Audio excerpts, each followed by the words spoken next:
हर हर महादेव। स्वागत है आप सबका महाकाल फिल्म्स के अगले एपिसोड में। तो आज हम बात करने वाले हैं स्थूल शरीर, सूक्ष्म शरीर और कारण शरीर के बारे में कि आखिर ये तीनों हैं क्या। छोटी छोटी सी एक बात की ये है क्या, हम थोड़ा सा जल्दी समझ लेंगे बिना किसी देरी के। तो हम स्टार्ट करते हैं। स्थूल शरीर, स्थूल शरीर, सूक्ष्म शरीर और कारण शरीर, है ना, जिसको अध्यात्म में कहते हैं। और इंग्लिश में है, ये है फिजिकल बॉडी, ये है सटल बॉडी और ये है कारण शरीर। आप इसको ईथरिक बॉडी भी कह सकते हैं।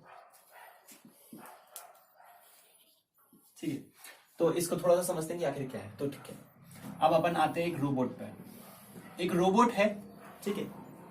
उस रोबोट के पास क्या है, उस रोबोट को जो मेटल से जो बॉडी बनी हुई है वो है उसका फिजिकल बॉडी। मेटल की जो बॉडी, मेटलिक स्ट्रक्चर जो बनाते हैं, जिस रोबोट को बनाया गया मेटल,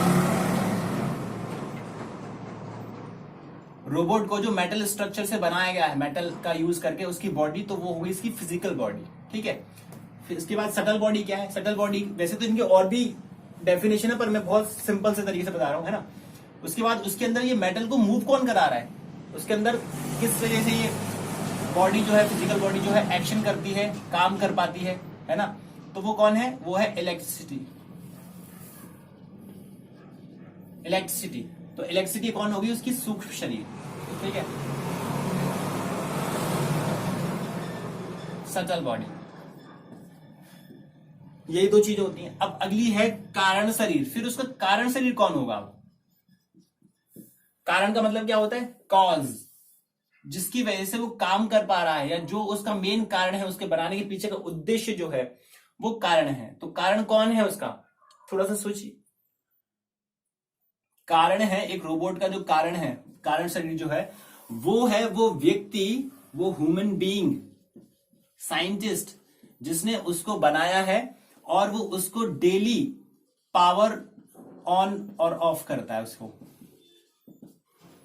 जबकि ये रोबोट कभी जान भी नहीं पाएगा कि उसको ऐसा पावर ऑन ऑफ करने वाला भी कोई है उसके पास। उसको तो लगेगा कि ये मेटल बॉडी ही मैं हूं, या फिर थोड़ा सा उसको ज्ञान हो जाए तो वो सोचेगा कि मैं इलेक्ट्रिसिटी से चलता हूं। लेकिन वो कभी भी नहीं जान पाएगा कि उसको पावर देने वाला, ऑन ऑफ करने वाला जो ह्यूमन बीइंग है, जिसने उसको बनाया है, वो उसका कारण शरीर है। तो कारण कौन हो गया, इसको बनाने के पीछे का उद्देश्य क्या है, किसका उद्देश्य है, इसका उद्देश्य है। इसको किसी भी जरूरत के अनुसार हो सकता है इंफॉर्मेशन स्टोर करनी है, या कोई फिजिकल काम करवाना है, मैकेनिकल काम करवाना है ना। तभी तो इन्होंने, हम रोबोट को बना रहे हैं या बना रहे हैं, कंप्यूटर उसी का तो एक रूप है। तो रोबोट क्या है, तो रोबोट के मेटल बॉडी जो है वो उसकी फिजिकल बॉडी हो गई, इलेक्ट्रिसिटी बॉडी जो है वो उसकी सटल बॉडी हो गई, और कारण शरीर कौन हो गए, कारण शरीर हो गए हम। ओके, नाउ ये तो हुआ रोबोट के लिए। अब हमारे लिए ह्यूमन बीइंग, तो ह्यूमन बीइंग, हमारा जो फिजिकल बॉडी जो हमें दिखाई दे रही है, हार्ड मास से बनी हुई है, ये फिजिकल बॉडी है ना। इसी तरह हमारी सटल बॉडी अर्थात सूक्ष्म शरीर। ठीक है, तो सूक्ष्म शरीर क्या है हमारा, तो जैसे यहां पर इलेक्ट्रिसिटी काम कर रही है, जिसकी वजह से ये मेटल बॉडी मूव कर पाती है, या फिर अपना काम करके मैकेनिकल काम कर पा रही है, तो ऐसे ही हमारी शटल बॉडी के लिए बायो इलेक्ट्रिसिटी, वो बायो इलेक्ट्रिसिटी जो हमारे सिस्टम में दौड़ रही है, जिसकी वजह से हमारा सिस्टम काम कर रहा है, हमारे हाथ पैर हिल रहे हैं, चल सकते हैं, बोल सकते हैं, सुन सकते हैं, समझ सकते हैं, वो कौन काम करता है, वो बायो इलेक्ट्रिसिटी काम कर रही है। तो जैव विद्युत कहते हैं इसको, जैव विद्युत।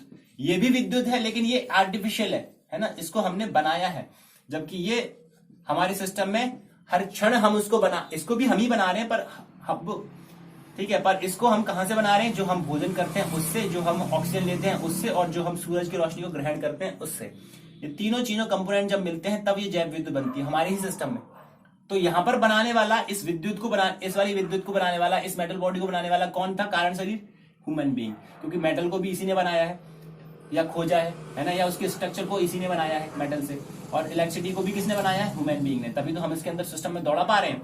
तो ये तो हो गया इसका कारण शरीर। तो इसी तरीके से अब हमारा कारण शरीर कौन होगा फिर, कि जिसने हमारी फिजिकल बॉडी को बनाया है, और सटल बॉडी को भी, इस बायो इलेक्ट्रिसिटी को भी बना रहा है, और उसके थ्रू इस फिजिकल बॉडी को काम करवा रहा है, या हमारे मन को काम करवा रहा है। तो कौन है वो, हमारा कारण शरीर कौन है, इसका तो मैंने समझा दिया कि रोबोट के कारण शरीर कौन है, हम हो गए। तो उसी तरीके से मनुष्य का कारण शरीर कौन हो गया, तो मनुष्य का जो कारण शरीर है, जिसने मनुष्य के शरीर को बनाया है और मनुष्य के शरीर के अंदर दौड़ने वाली इस बायो इलेक्ट्रिसिटी को भी बना रहा है हर पल हर क्षण, और उसको चेतन दे रहा है। तो जो चैतन्य जो है, चैतन्य वो हमारा कारण शरीर है, जिसको हम आज की विकृत भाषा में आत्मा भी कह सकते हैं, है ना, और परमात्मा।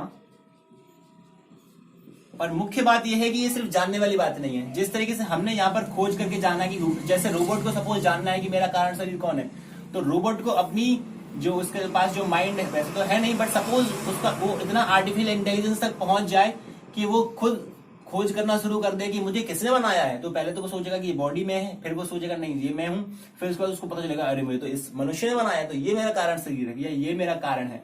तो उसी तरीके से हम जब अध्यात्म जो है, स्पिरिचुअलिटी जो है, अध्यात्म, वो यही है कि हम अपने कारण शरीर को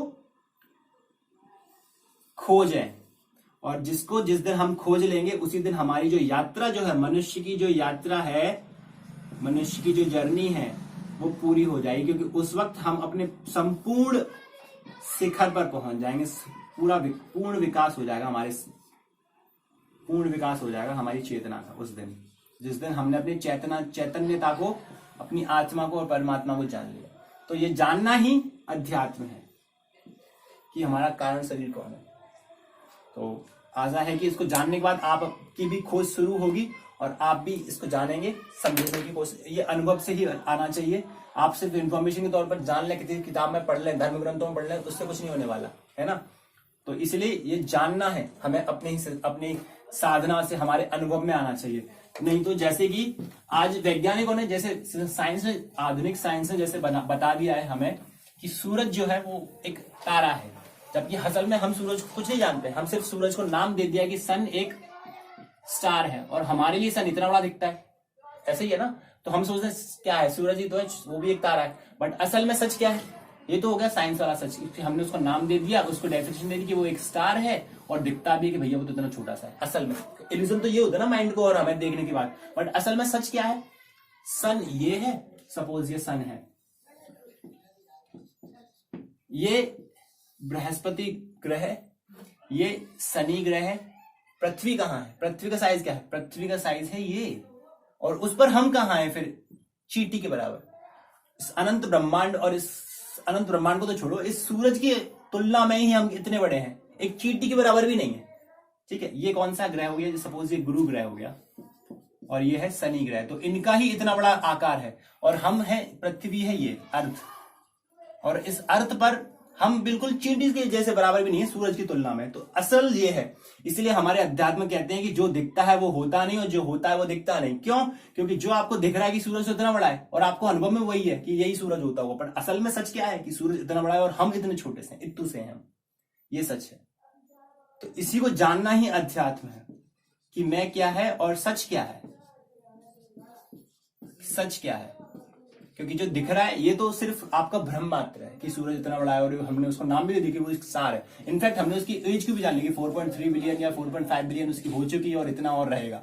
बट उसके जानने से क्या मतलब है, कुछ नहीं, क्योंकि जब तक वो हमारे बोध में नहीं है तब तक वो हमारी ये इन्फॉर्मेशन किसी काम की नहीं है, जब तक वो हमारे बोध सिस्टम के बोध में नहीं, हमारी चैतन्यता के बोध में नहीं, जो सिर्फ अध्यात्म से आ सकती है। ठीक है, तो धन्यवाद मुझे सुनने के लिए। हर हर महादेव, जय हिंद।